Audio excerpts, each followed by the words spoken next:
Well, the Prophet ﷺ told us what to choose in a man for our daughters or our sisters. So the Prophet said ﷺ that when a woman wants to choose a man, he has to be, first thing, religious. He has to be practicing. And not every bearded brother is a practicing brother. Fidel Castro is not practicing. Not everyone with short thobe is a practicing brother. How do I know? Ya akhi, deal with him.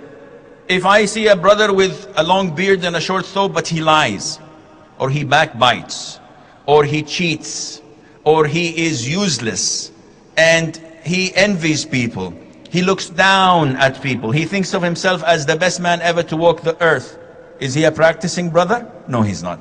So choose someone who's practicing. How do you know? Akhi, visit the masjid next door. If someone proposes to your daughter and he looks practicing, where do you live? I live near Green Lane. Okay, we go to the sheikh who prays Zallah Khair Fajr. Do you know this brother? No. This is how he looks. I've never seen the brother. Is he practicing? He doesn't pray Fajr. What kind of a practicing brother is he? Sheikh, I always find it difficult to wake up for Fajr. Okay, what Isha? Sheikh, Isha is too late. So what do you pray? Asr usually, because Zuhr I can't pray it in the masjid, at work. What kind of a Muslim is this? This is not practicing. You need someone who is fully practicing, not only in his religious commitment, but also in his character. And that is why the Prophet ﷺ said that whenever someone proposes to your wife, sorry, erase this, edit.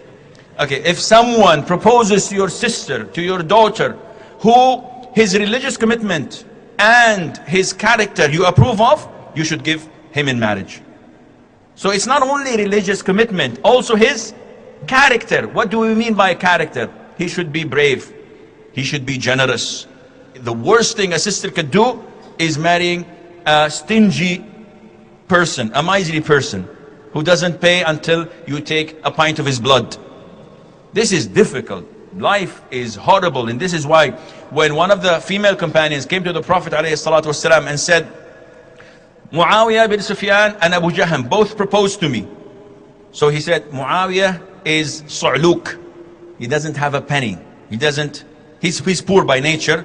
And Abu Jahm, he batters women. He abuses women. But marry Usama bin Zayd ibn Haritha, may Allah be pleased upon them all. So he has to be, his character has to be accepted, in the sense that he has to be generous. He has to be tolerant. Never ever marry someone who has rage attacks. Never. It's the worst person. And I get a lot of these problems of men. They confuse themselves with an AK-47, with a Kalashnikov. When they're angry, Tariq, Tariq, Tariq, Tariq, Tariq, Tariq, Tariq. And your mother and your sister and your aunts are all Tariq. He divorces everybody. He sees, what is this? And then after 5 minutes, Sheikh, I made a mistake. What did you do? I gave my wife talaq 17 times. Wallahi akhi, 3 is on the house and the rest is on you. What is this? No, you don't want to marry someone, you don't want to give your sister, you don't want to give your daughter to someone who gets angry quickly and is impulsive and may do something that he may regret later on. He has to be tolerant. He has to be among those who look the other way. He shouldn't be an auditor. Because if you give your sister to an auditor, every time say, how much did you spend? Where is the rest? Where was this thing? Why don't you put it there?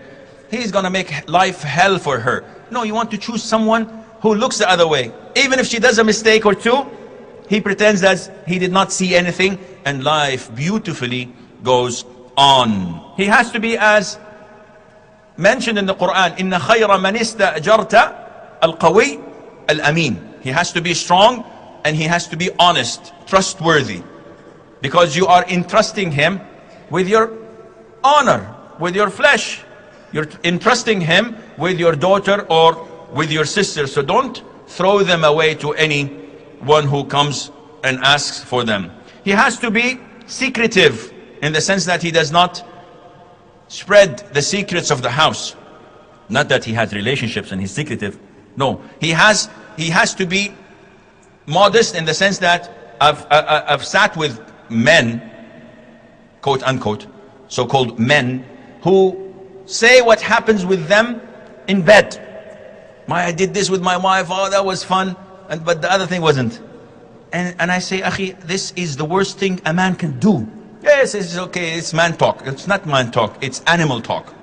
Men with dignity and honor refuse to go down this road. You have to look for someone who is fair and just. And these two things, fairness and justice, if a man has them, wallahi, you give your daughter to him and fear nothing. And that is why Al-Hasan, may Allah have mercy on his soul, said, give your daughter or your sister to one who is fearing Allah Azza wa Jal. Because if he loves her, he will honor her. And if he hates her, he would not do her wrong. If I hate my wife, I will not be unfair or unjust because I fear Allah. If I do anything wrong, even if I hate her guts, even if she is ugly and smelly, not that I'm saying that she is, but even if she's like this, I will not do her wrong because I fear Allah Azza wa Jal, and I fear that Allah may send me someone to mistreat my daughters, my sisters, my cousins in the same fashion. That is why I fear Allah. I try to be as good as possible. Try to choose someone who dresses well and who has a good scent and smell. Not necessarily wearing Versace or Gucci, but someone who looks presentable and who smells normal, because this will be with you till the end of time. A lot of the sisters send me emails and complaints of the smell of the brothers' mouths. They don't floss, they don't wash their mouths. The Prophet ﷺ, the first thing he used to do when he enters the house was to use the miswak, to clean his mouth. Ibn Abbas, may Allah be pleased with him, he used to take real good care of himself. And whenever his companions talked to him, he said, as I want my wife to look good, I like to look good for her. So it's a two-way road.